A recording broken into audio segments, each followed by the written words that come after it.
Hello licensee! If you're watching this, I hope you received my previous transmissions regarding the Apex interface and setting up your company. If you haven't, I highly recommend you go and watch these first. To find a list of all available transmissions, open up a new buffer and enter the TRA command. Sooner or later, your company will have to make use of its spacecraft. In fact, one of the prerequisites for joining the Apex program is that you already be in possession of 2 cargo vessels. To access them, enter the fleet command FLT or just click it in the left sidebar. In the new buffer, you can see details about each of your ships. Its unique transponder code, its name, its cargo and fuel fill levels, its status, meaning if it's currently moving around, its location, and while it's moving, its destination and estimated time of arrival, or ETA. There are 2 modes of travel: STL, slower than light, and FTL, faster than light. Note that these 2 need different kinds of fuel, as you can see when you click the fuel bars of one of your ships in the fleet overview. Have a look at the universe map now. Each of these dots represents a star and its planetary system.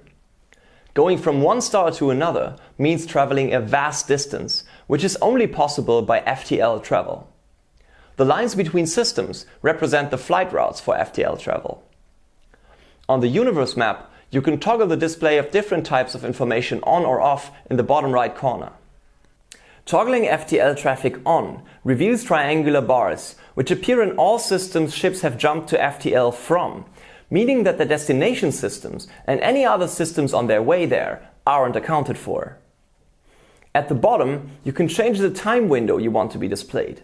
For example, to only see traffic data from the past hour. The bar at the bottom shows a gradient from brown to yellow.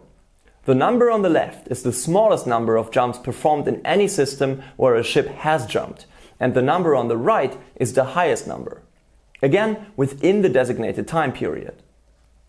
The color of the triangular bars corresponds to the gradient, and so does their height.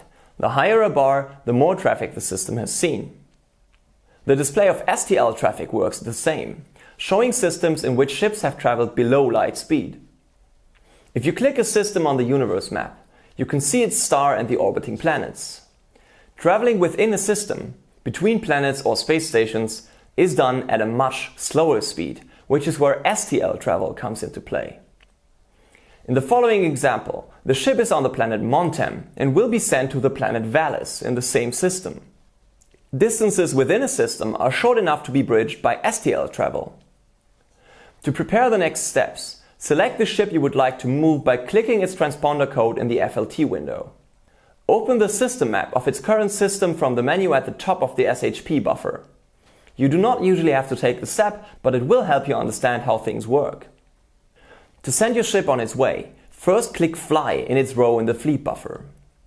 In the SFC window that opened up, you need to enter a planet or station ID of the ship's destination. For example, enter Valis and the ship flight control will find it. Once that happened, a preview of your flight route will appear on the respective system map you just opened. In the SFC buffer, a list of travel segments appears. Note that many planets are currently unnamed, and you're gonna need to enter their ID, which consists of the system ID followed by a letter representing the desired planet. Named planets also have an ID. In this example, the system Moria's ID is JU566. Opening Valis' planet buffer, we can see its ID is JU566 for Moria, followed by A for Valis itself. Now it's time to set the desired values in the SFC window. If your target is a planet, toggle surface landing on or off depending on what you would like to do. In order to deliver or pick up wares on a commodity exchange on a planet, your ship needs to land. If it does not land, it will be displayed in the planet's orbit upon arrival. The next thing you can set is the desired fuel usage. The higher you set this, the sooner your ship will arrive. You can order your pilot to do a hard and fast burn towards the target, then flip and do another hard burn in the opposite direction to slow down. However, this is a very costly way of going places. It might even happen that you don't have the fuel for such a maneuver. In that case, the ship flight control will let you know and the flight cannot be started. Setting the fuel usage to a lower value means that your ship will be doing a lot less accelerating, which results in longer travel times. If you set the slider to a low value and the system does not accept it, you have selected a value below the minimum fuel required for the selected journey. In this case, you need to set the fuel usage to a higher value. Note if the slider does not go all the way up to 100%.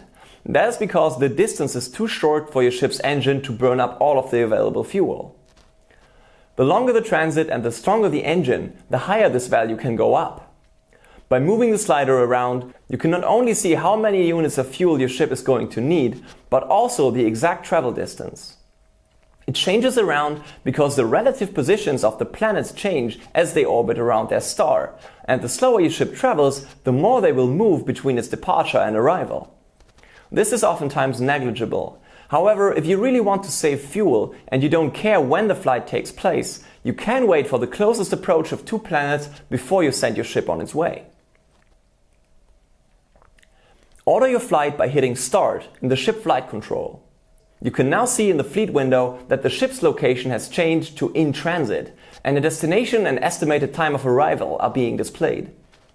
The ship's flight can be reverted by hitting Abort in the SFC window.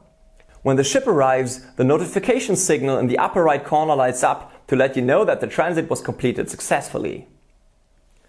Now, what if your target planet or station is orbiting a different star? To travel between systems, your ship needs to jump to FTL. Open up the universe map again by using the mu-nav command and pick a destination planet or station in another system. In this example, the destination planet is Prometor or FE391c. Like with STL travel, you first need to open up the ship flight control by hitting Fly. When entering a planet ID from a different system, a few more lines pop up than before. Besides switching between orbit and planet surface and selecting the STL fuel usage, you can now also set the reactor usage of your FTL drive. You might wonder why STL fuel is also required. In the past, there have been a few instances of ships jumping to FTL while still close to a celestial body. Because this is highly dangerous and has resulted in mass casualties more than once, it is now required by law that every ship move far enough away from its starting planet before performing an FTL jump. Once a destination has been entered into the SFC buffer, the system map shows a preview of the ship's STL flight path and the exact point where its FTL engine takes over. This bit is called departure. The same provisions are in place for the approach section of an FTL flight. Since dropping out of FTL in the vicinity of a celestial body is also prohibited, the ship will leave FTL in a safe distance to the target planet or station within the target system and then utilize its STL drive to close the gap. Note that departure and approach segments taking place before and after an FTL jump do not count towards the STL traffic data displayed in the universe map. Now set the values for your flight. Switching between surface landing and orbit, as well as adjusting the FTL fuel usage, works just as before. Changing the reactor usage impacts how much FTL fuel is going to be used up and how long the trip is going to be. At the bottom, you can see the exact segments of your flight. The abbreviations on the left indicate the type of each segment: DEP for departure, JMP for jump, CHRG for charge, and APP for approach. If the target system is not directly adjacent to your ship's current system, you might be wondering why your ship passes through several other systems on its way.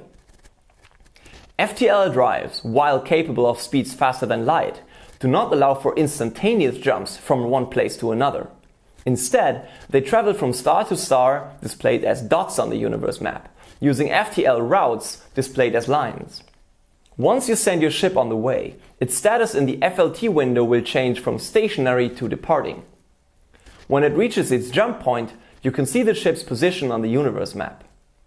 Every time the ship reaches a system, it will drop out of FTL for a short while and recharge its FTL for the next jump.